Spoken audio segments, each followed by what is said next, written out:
We at the Cliff right now for my music video shoot down in Georgetown for a song off my album. The intro called Man of Steel. Uh, Dealing with Depression II is out now. Make sure you listen to the music. It's really dope, incredible. I mean, I'm getting positive feedback on it. If you ever been through something in life, like a breakup or like just anything, you ever going through something in life, this is the music for you. It's real life music. You can't deny the music. You can't deny the talent at the end of the day. Oh, well, so from track one, it basically is, so track one started the day that she had left. So I got off work at like 7, she got off work at like 5, no, she got off work at 10, and I had like a 3-hour span to knock out the record, like record, write it, and all that shit. So it was basically to be like, I'm sorry for what I did. Let's, work out our problems. Cause the girl I'm talking about, I mean, y'all already know her name, Dezzy. She was living with me. And it's not like nothing bashful, like she was living with me. Like we were staying with each other kind of. And so she had packed her stuff up and went back home. And it was basically like, it's basically like saying that, don't leave, you don't have to leave, let's talk this out.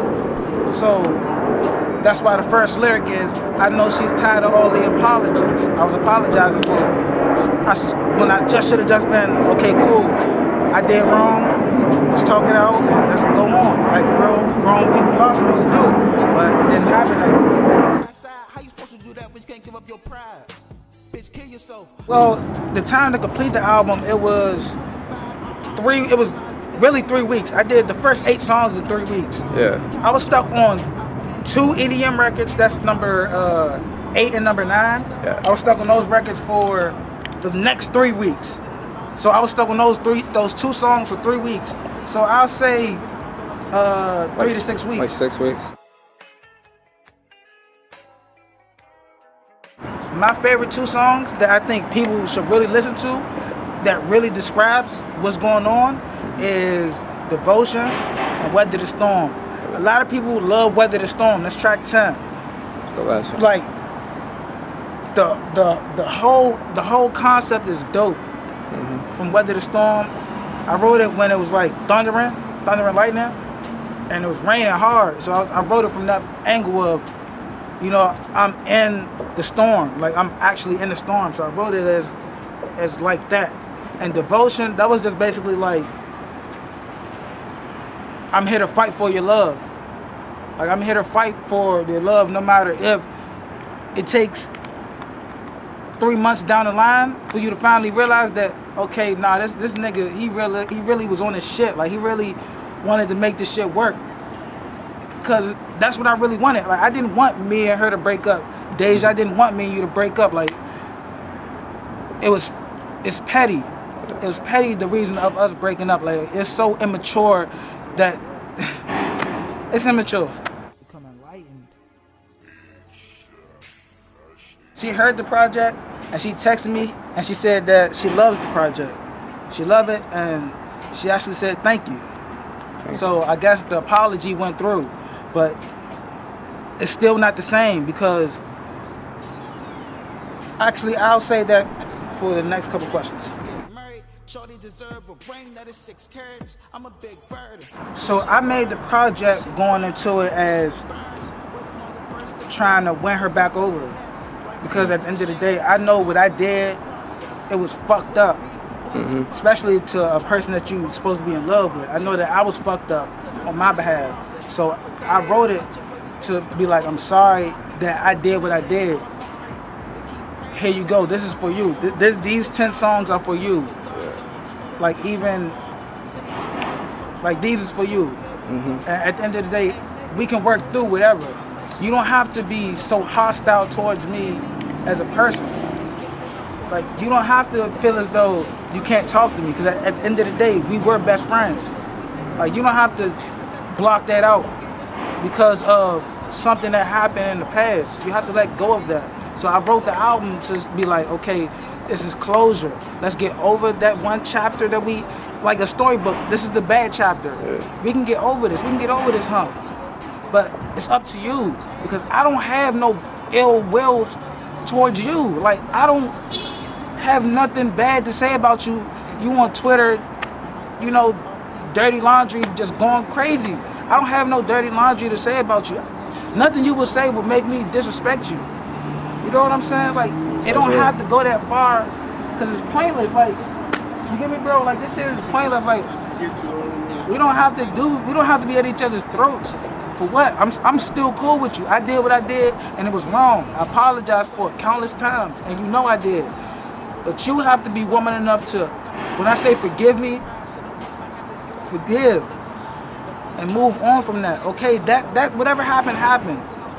We don't have to be at each other's throats. Because I'm not at your throat. I can have a simple conversation with you and everything be fine. You have to have a simple conversation with me without going over the edge because it's not helping.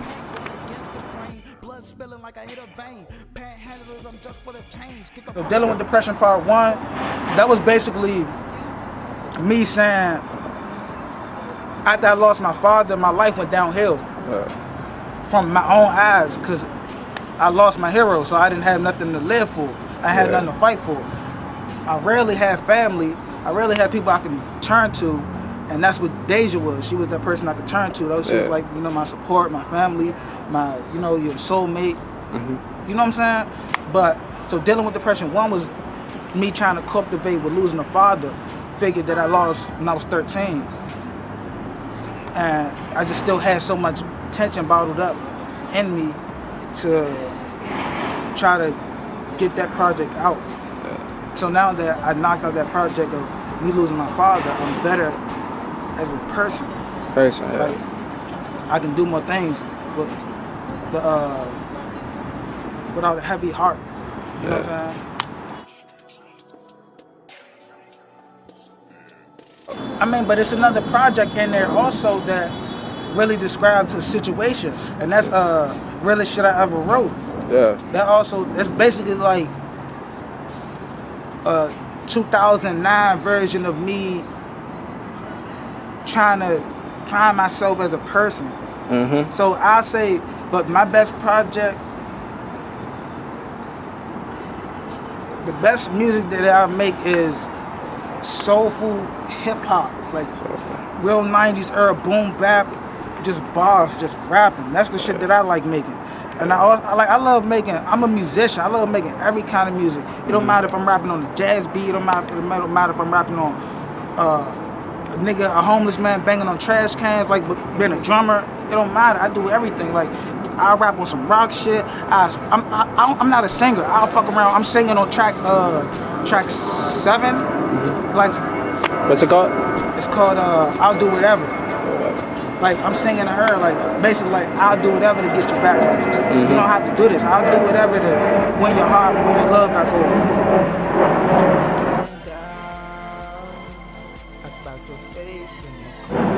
Well, the way that I come up with these projects is kind of like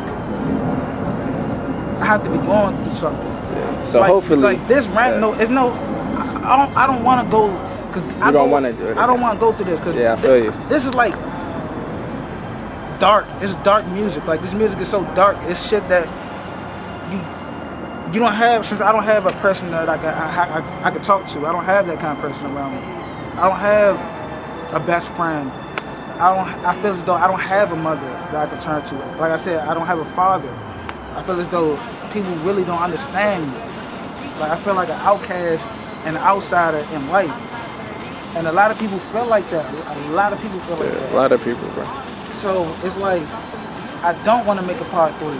I want this to be the last part. I want me to pick up where we left off, or not even pick up where we left off, because I feel as though this can make us stronger. Because as us as people and in life, we have to go through certain things. Mm-hmm.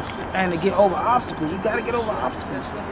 Whatever, because God gonna only put so much on you. You know what I'm saying?